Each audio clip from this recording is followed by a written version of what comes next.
Ahojte, zdravím vás do Veleny. Dnes si ideme rozoberať tému kozmetiky, takže som tu dnes sama. Dostávame od vás otázky, prečo kozmetika podľa ženského cyklu, prečo ju máte užívať, prečo sme ju vlastne vyvinuli.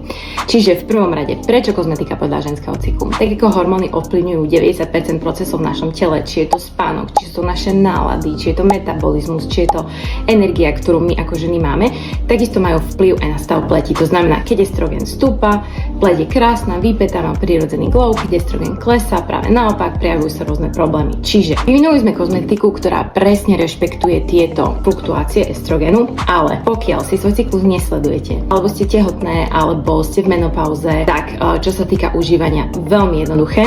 Všetky flakoníky, ktoré sú svetlo-ružové, majú takúto ikonku, slniečka a jednotku. Tieto produkty používajte ráno a všetky flakoníky, ktoré majú ikonku mesiačika alebo dvojku, používajte večer. Pokiaľ si svoj cyklus sledujete, tak Sada Glow je určená na prvú polovicu cyklu, to znamená od toho, ako vám menštruácia skončí, až po začiatok PMS, a druhá Sada je určená na užívanie počas celého PMS a počas celej menštruácie. Tak zatiaľ odo mňa všetko, vidíme sa v ďalšom videu, pa pa!